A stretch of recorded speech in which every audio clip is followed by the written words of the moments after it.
Hello and welcome to our program. My name is Roberto Miranda. I am pastor of Congregation Lion of Judah here in the city of Boston. I am also deeply involved with the New England Alliance, and we work with a network of many churches in the New England region seeking revival and unity. And today I have the privilege of interviewing a very intriguing individual. His name is Richard Mangone, and Richard is the author of a book entitled Busted: A Banker's Run to Prison. It's an intriguing book and one that I'm sure you will like to get your hands on at some point and see his life in more detail than what we will be able to bring out in the course of our interview. But in this book, Richard chronicles his life story from experiencing huge financial success, leading major financial organizations here in the New England area, and which now have a national reach. But then going from that kind of financial success to also receiving the longest sentence at the time for criminal white-collar crime activities that had ever been issued in the state of Massachusetts. So you can see that he went from the high to the very low. So today, as we interview him, we'd like to express his story and to give you a sense of how this man was brought to a knowledge of Jesus Christ. Richard, welcome. Thank you, to Pastor. our program. Just before we continue, tell me a little bit about your life before you enter the book's narrative itself. You're a Massachusetts boy, I think. Yes, that's and, correct. Tell me a little bit about your life, family, and so on and so forth. Yes, I grew up in the housing projects in East Boston. My dad passed away when I was 8 years old, and my mother grew the last three of us up on Social Security. There were 8 children in the family, and my mother worked hard. She worked at New England Confectionery Necco's in Cambridge, and I remember her making $1.10 an hour, which today, of course, looks like something that we can't even fathom. But it's amazing in how even back in those days, I was raised a Catholic, and we would go to Catholic church during those years. I had always had a love for money. That was my downfall. Even as a young boy, I would obtain as many jobs as I possibly could during the time that I was going to Boston English High School. I'd always would be looking at ways of trying to accumulate wealth. Never realized I was poor until I was about 15 years old. And that love of money and apparently a great capacity to generate it Yes, exactly. led you to huge financial success and a great influence. Tell me a little bit about that aspect of your life. What constituted that success? I think what constituted the success was the fact that I worked hard at what I did. And God, in the beginning, I never realized I had certain talents. I was an average student in school. Went to the local Donald McKay school for junior high, and then in Boston English, as I mentioned. And I really never achieved much during those years. I was an average student. I didn't really excel that much.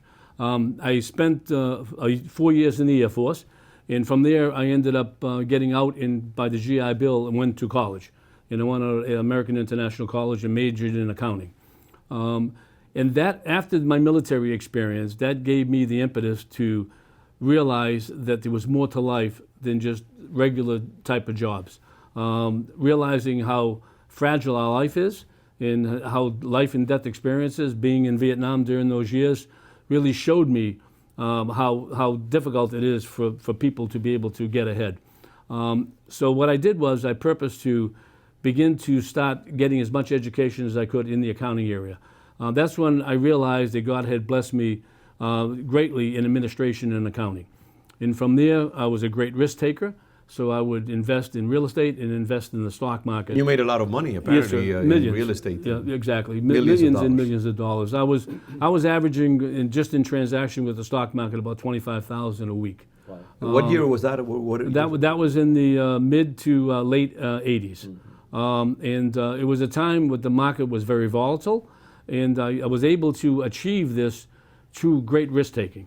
And it's a form of gambling when you're playing what I was doing, but I just was very, very successful in picking the right stocks that were moving during that period of time. So you had it all. I mean, you had the houses, you had the cars, you Yes, had all the trappings of great success and the kind of material reckless life in a sense that went with that, no? Yes, sir. I mean, my partners and I, we had our own aircraft. I had a Ferrari, a Porsche, and multiple Mercedes. I really flaunted that money. It was newfound money to me, and I spent more than I was really earning, and that drove me to greater demands on my heart. And what was the throne of my heart was the dollar sign. I worshipped money, rather than later on realizing that I worshipped those things that were created. I wasn't looking at the Creator Himself, as it talks about in Romans 1. I was looking at ways of trying to achieve that next high by that next $1 million hit that I was looking at each day. And professionally, in the profession itself, you, again, the foundation of that was achieving great success. You founded a credit union that today, I understand, has national proportions. Tell me something about that part of things, just how you were able to achieve such success and how that Exactly. came about. Well, when I was going to college at AIC, I was very fortunate to get a job with a CPA firm. And through there, I was able to, when I came back, my wife and I came back and lived in the Boston area. We bought a home in Brockton at the time through the GI Bill, which the government, again, helped me. I was working at an insurance company. And at the time, I was in my early 20s, and I was able to, through expansion, become a treasurer of an insurance company in Massachusetts, which was unheard of for somebody that young. But yet, it wasn't enough for me. So I decided to look for employment, and Polaroid Credit Union hired me through the corporation. And I built that credit union up, and it was very successful. And then after several years there, I got bored with the job because everything seemed to be done and going well. I was approached by Digital Equipment Corporation. Digital Credit Union at that point had not existed, but the company wanted to start up an employee benefit. So they hired me in the corporation for several months until the credit union became operational. And then once it became operational, I became a credit union member. So I was its first president and chief executive officer of this credit union. And it started from one member, that it became hundreds of thousands of members. Today it's close to $10 billion, and it got international recognition, and it's doing well. But through my misdeeds, of course, they did hit a road bump back in the early 90s, that they suffered some losses because of the real estate transactions that I was doing at that time. So despite your disastrous actions, I mean, that corporation has continued to prosper, and Yes, it's it really has. become something greatly And influential. I'm very proud of that, given the fact that my name was on the original plaque of it being its founder. Of course, despite that great effectiveness and success, you took a different road, and you started becoming corrupted. I mean, you started engaging in activities that were criminal. Yes. And that caused a lot of ruin for a lot of people. Exactly. How did that happen? It's interesting in how that happened. And again, when you have people that have greed in their hearts, in the love of money, when we opened up the Barnstable Community Federal Credit Union, it was down Cape Cod, I had very great success with the auditors and with the National Credit Union Administration that oversees credit unions, similar to the FDIC for banks. They approved the fact that we were going to open up a credit union for the business people in down in Hyannis area. And once that credit union started, when we chose the board of directors, everybody realized this was going to be something they're going to be able to have their own private piggy bank. And it started off loaning money to each other that, of course, initially was wrong for me to get involved with. Being chief executive officer of Polaroid, I mean Digital Equipment Corporation, it was difficult for me to be involved with transactions on the Cape. That was wrong, ethically wrong, morally wrong, and illegal. But I looked at it as gray. I never realized that gray for a Christian is really black. There's only white and black for a Christian, but when you're in the world, gray seems to be okay as long as you're in control of it. And so we were buying and selling real estate, and I was accumulating great write-offs. I wasn't in it to make money in the real estate, I was in it for the write-offs. The government allowed us to take all of these write-offs against our earnings. So my taxes were so high during those years, I was paying up to $500,000 in federal income tax, that these real estate projects that we were buying, the interest and all the development charges I was taking against my income. So consequently, it lowered my tax basis. And I thought that was okay. Looking back at it, of course, we know it's wrong, it's evil. It was calculating. And every morning when you get up and realize that you've got to end up doing something, that's a choice that we make. In my eyes now, it was an evil choice. It wasn't a mistake. It Totally illegal, criminal by Yes, sir, by standards all of standards. the law and so on. But we were so hubris that we thought that it was okay because we were in control. Knowing in our hearts, not one person that was on that board of directors or any of our partners ever wanted to cheat anyone. But yet, that's what happened. The House of Cards broke because of the tax law changes in 86, 87 that stopped people from taking the tax deductions, all the investors that were buying our properties. Once that tax act changed, they couldn't take anything more than $25,000 for interest deduction.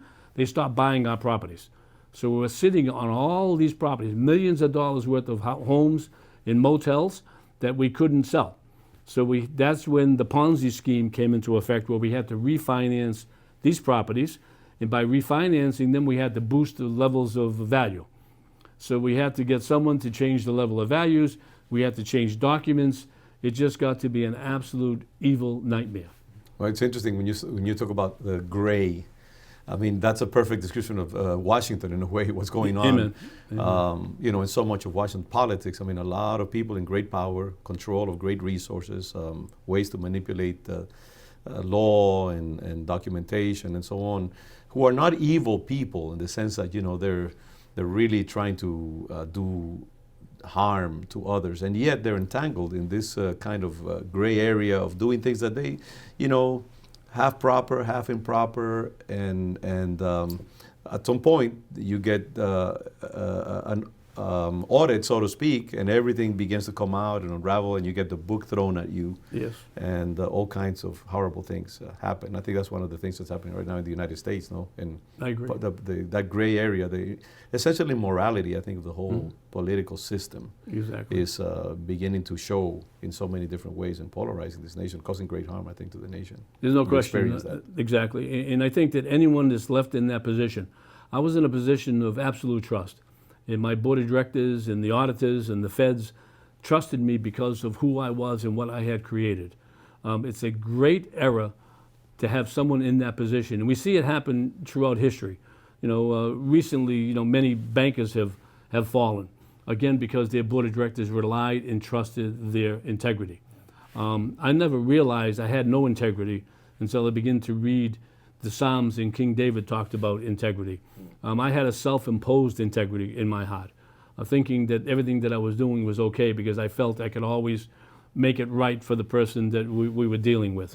And that's terrible, a terrible way to go. Yeah, and when we look at that huge financial crisis in 2008, 2009, that ruined so many people's lives, I really don't see much of a difference between what you were doing and a lot of what caused that implosion of the American economy in 2008. And yet, here you spent you were given a 25-year sentence. Yes, 24. Yeah, 24 years. Yes, but these other individuals who probably, are causing equal amounts of ruin and who were probably navigating equally dark waters, they were able to somehow emerge from that. That sort of suggests the whole injustice of the world system.